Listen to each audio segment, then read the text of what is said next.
Hey guys, welcome back. Uh, Somebody's asleep, Mr. Sobey. Are you comfortable, Sobe? You don't want to say hi to everybody? You see them over there? There they are. You see them? You want to say hi? Well, look. You see them? Right over there. Say hi. No, up there. You see them up there? You don't see them? Well, they see you.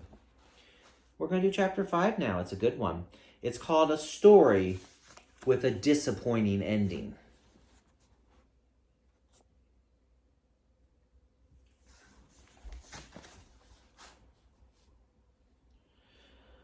Paul's father was a security guard at a museum. The museum had a very famous painting. It was painted by Leonardo da Vinci. It was called the Mona Lisa. Next to the painting was a sign, "Do not touch." All day, Paul's father made sure nobody touched the painting. At night, after the museum closed, Paul's father was alone, just him and the Mona Lisa.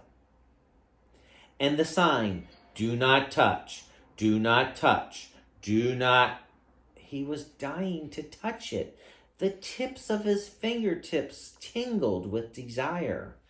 But this story isn't about Paul's father. It's about Paul. Paul was a student in Mrs. Jewell's class. He sat behind Leslie. Leslie had 2 long brown pigtails that reached down to her waist. They just hung there all day, right in front of Paul's face. The Mona Leslie. Do not touch. Do not touch. Do not. Paul reached out, grabbed, and yanked. Yeah! Screamed Leslie. Mrs. Jewell sent Paul to the counselor's office. The counselor's office was on the 4th floor.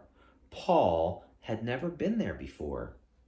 Like every student in Wayside school, he was afraid of the counselor. The counselor had a very scary face with big bushy eyebrows and a little beard on his pointed chin. Paul knocked on the door. "Come in," said the counselor. Paul entered and sat down on the couch. "What's the problem?" asked the counselor. "I pulled Leslie's pigtails again," said Paul. "I know it's wrong, but I just can't help myself." "Watch the pickle," said the counselor. Paul's eyes went back and forth as he stared at the swaying pickle. "You are getting sleepy," said the counselor. "Your eyelids are getting heavy." "When I count to 3, said the counselor, "you will fall into a deep, deep sleep. 1, 2, 3. Paul closed his eyes. He wasn't exactly asleep. He felt like he was living in a dream, but it was a very pleasant dream. He felt happy and safe. "Can you hear me?" asked the counselor. "Yes," said Paul. He was no longer afraid of the counselor. In fact, he liked him a lot. "You will do what I say," said the counselor. "I will do what you say," Paul repeated.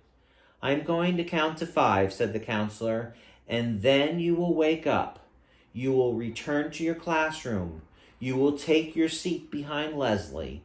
You will want to pull one of her pigtails, but when you reach for it, it will turn into a rattlesnake."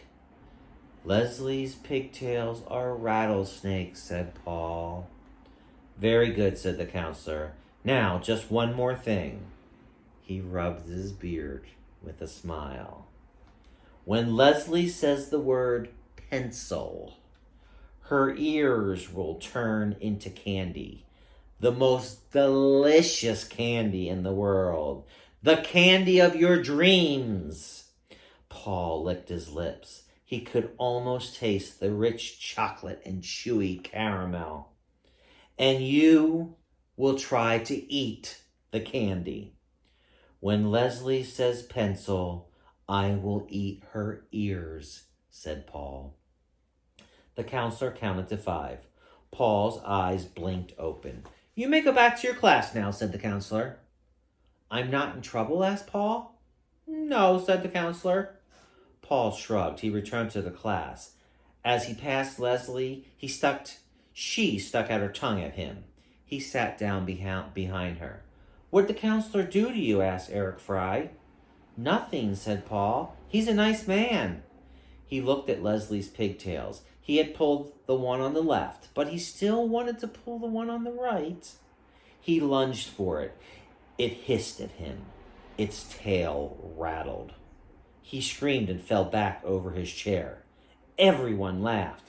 Paul, are you all right? Asked Mrs. Jules. I guess so, said Paul, getting back up. He didn't feel much like pulling Leslie's pigtails anymore. It was just a short while later that Leslie's pencil point broke. Oh, great, she complained. What's the matter? Asked Jenny, who sat next to Leslie. Leslie showed her the broken pencil point. You want to borrow mine? Asked Eric Fry, who sat behind Jenny. No, I'll just go sharpen it, said Leslie. She went to the back of the room and sharpened her pencil. She returned to her seat. She set the pencil on her desk, but it rolled off when she sat down. Hey, where did it go? She asked, turning around. Where did what go? Asked Paul. There it is, said Jenny, under Paul's desk. What's under my desk? Asked Paul. I'll get it, said Eric Fry. He reached under Paul's desk, picked up the pencil, and handed it to Leslie. She thanked him, and everyone returned to work. This time,